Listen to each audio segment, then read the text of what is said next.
Awal mula, Dimas Abraham disambut udara panas nan menyengat setibanya di terminal kedatangan Bandara XXX.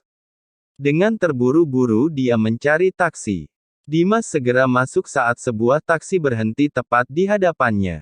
Suara AC di dalam taksi mendesing dengan keras, tapi hanya terasa menghembuskan hawa panas saja. Dengan letih Dimas menjatuhkan kepalanya di kursi belakang. Ya Tuhan! Musim panas ini pasti telah membuatku sakit. Dimas menghela nafas, mencoba untuk merasa lebih nyaman. Anehnya, seluruh tubuhnya terasa kaku. Dia masih bisa merasakan betisnya tapi kakinya terasa seperti dicor dengan semen. Ketika Dimas mencoba untuk melonggarkan dasinya, jemarinya terasa begitu kaku, seperti mati rasa untuk selamanya. Apa-apaan ini? Jantungnya Dimas punya waktu untuk istirahat nantinya di hotel. Kemudian, Dimas melihat berkas-berkas yang dibawanya sebelum menelepon Kevin. Jika laporan asistennya itu akurat, bisnis Akira adalah bisnis yang bagus, namun minim anggaran, tetapi mempunyai potensi yang sangat baik. Akira telah melakukan yang terbaik untuk pekerjaan barunya. Siapa yang bisa percaya bahwa dia bisa membangun sebuah butik dengan pakaian yang didesain sendiri? Berdasarkan laporan Kevin, Akira akhirnya mendapat ilmu tentang bisnis alam 3 tahun keduanya berpisah. Tapi sekarang, seperti sebelumnya, Akira melangkah terlalu jauh, Dimas menghela nafas panjang. Akira terlalu banyak mengalokasikan dana untuk sebuah pagelaran fashion show. Sebagai konsekuensinya bisnis Akira kekurangan modal. Dan itulah alasan mengapa Dimas ada di kota ini. Ketika taksi berhenti di depan Hotel XXX, Dimas mencoba menarik uang yang ada di saku bajunya. Apa yang sebenarnya terjadi dengan jari-jariku? Kenapa begitu sulit untuk digerakkan? Dimas lalu memberikan ongkos dan segera keluar dari taksi, tenaganya terasa kembali pulih karena hawa dingin dari lobi hotel. Dimas berjalan ke arah meja resepsionis. Setelah selesai dengan urusan check-in, Dimas kemudian mengikuti pelayan menuju kamarnya. "Mari Tuan, saya bawakan barang Anda," ucap seorang pelayan laki-laki. Dimas lalu menyerahkan kopernya, lalu berjalan menuju lift. Kamar Dimas berada di lantai paling atas, kamar tipe presidential suite room. Pintu lift terbuka, Dimas lalu menyodorkan uang tips pada pelayan itu. Saat masuk ke kamar kaki Dimas mulai terasa kaku. Berharap dengan tidur siang 9 sebentar bisa membuatnya segar kembali. Dimas menjatuhkan diri di atas ranjang dan tertidur. Cukup lama Dimas tertidur, hingga saat dia membuka mata, kamar menjadi begitu gelap. "Aku pasti tidur berjam-jam. Sudah jam berapa ini?" gumam Dimas. Dimas lantas melirik jam yang ada di pergelangan tangannya itu. Ketika hendak bangun, kakinya tidak bisa diajak bekerja sama. Apa yang salah dengan diriku? Apa mungkin aku terkena flu atau demam? Dimas sebenarnya tidak punya waktu untuk sakit di saat seperti ini. Dimas harus menyelesaikan pekerjaannya, dan berjanji pada dirinya sendiri untuk berlibur selama sebulan. Dengan perlahan Dimas mencoba untuk mengatur posisinya agar bisa duduk, kemudian mengangkat gagang telepon dan menaruh di telinganya, dan menelepon dokter di rumah sakit XXX. Ketika Bayu Anggara menjawab, Dimas dengan cepat menjelaskan bahwa ia merasakan kaku dan begitu lemahnya pundak dan otot kakinya. "Coba kau ingat-ingat Dim, apa kau merasakan sensasi terbakar di telapak kakimu?" "Akin, ya. Mulai dari tadi pagi." "Kenapa?" tanya Dimas. "Itu mungkin gejala awalnya. Apakah kau merasa sulit untuk bernafas?" "Tidak." "Apakah kau merasa sulit untuk menelan?"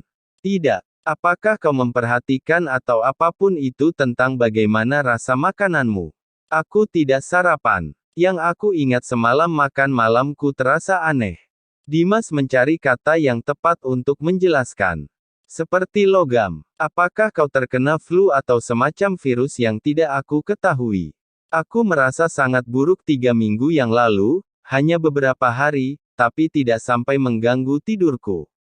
Ada apa sebenarnya Bayu? Bukankah kau bilang aku hanya terkena virus Dujour dan hanya memerlukan aspirin? Tidak bisakah kau memberiku resep obat? Pelayan akan menyiapkannya untukku, ucap Dimas. Tidak sesimpel itu, Dimas. Aku tidak bisa mendiagnosamu hanya melalui telepon, tapi aku khawatir dengan gejala-gejala yang kau rasakan. Itu bisa saja menandakan penyakit yang serius dan kau perlu diperiksa lebih lanjut. Di mana kau sekarang? Tanya Dokter Bayu yang merupakan sahabat Dimas. Aku di kota XXX. Mencoba untuk membantu Akira. Ler, dengar aneh kan? Dia sekarang menjadi fashion designer, tapi dia sendiri sejak dulu tidak pernah suka mengenakan pakaian bermodel. Lupakan dulu urusanmu itu, jawab Bayu dengan cepat. Segera telepon ambulan dan pergilah ke rumah sakit XXX. Aku akan menelepon kenalanku di sana, Jerry Miller, ahli saraf. Dia akan menemuimu di ruang emergensi atau kau bisa meminta orang lain untuk membantumu, jelas Dokter Bayu lagi. Aku tidak punya waktu untuk sakit. Aku segera telepon ambulan Dimas. Sekarang juga, bicaralah dengan Jerry. Mari berharap kekhawatiranku ini terlalu berlebihan, semoga semuanya baik-baik saja, tapi jangan ambil resiko, potong Dokter Bayu.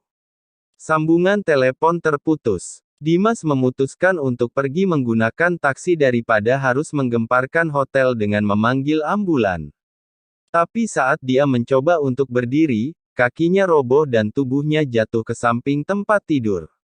Berusaha berlutut, Dimas berusaha menelepon operator dan meminta bantuan pelayan. Apa yang sebenarnya terjadi padaku? Dimas berada dalam kondisi yang prima, namun tubuhnya lemah. Basah. Keringat dingin mengalir ke seluruh tubuhnya, di punggung dan di dadanya. Dimas mengedipkan mata karena cahaya terang lampu menyilaukan matanya, memikirkan apa yang sebenarnya terjadi pada dirinya. Aku pasti berada di dalam ambulan yang sudah ditelepon oleh manajer hotel tadi, pikirnya. Dimas melihat sekilas, dirinya terbaring di tempat tidur dikelilingi 4 atau 5 orang yang memeriksa tangan dan kakinya. Seorang perawat merobek pakaiannya. Dokter menepuk perlahan, mendengar denyut jantungnya. Dimas mendengar dengungan dan berbagai macam bunyi klik dan biip. Tenggorokannya kering, lidahnya terasa keluh. Dimas kesusahan untuk berbicara. Apa ini? Istirahatlah Pak Dimas, jangan buang tenaga Anda, jawab seorang perawat. Membuang tenaga dengan hanya 4 kata. Apa maksudnya? Dimas kembali bertanya, apa ini? Tidak ada yang menjawab. Dingin, ketakutan akan lumpuh menggerogoti pikiran Dimas, dan dia mencoba mengontrol pikirannya untuk tidak panik dengan memikirkan sesuatu, apapun itu yang bisa menyingkirkan pikirannya dari mimpi buruk ini. Pekerjaan. Dimas mulai fokus dengan laporan yang diberikan Kevin. Ya, aku akan membantu Akira untuk terakhir kalinya. Dimas akan memberikan Akira bantuan dana untuk menyelenggarakan fashion show yang akan membuat bisnis Akira semakin dilirik penikmat fashion dan hal itu akan semakin mendapat keuntungan 5 kali lipat dari pendapatan Akira selama ini. Berharap kesalahannya di masa lalu tidak akan mengusik pikirannya lagi. Ya Tuhan, begitu cintanya.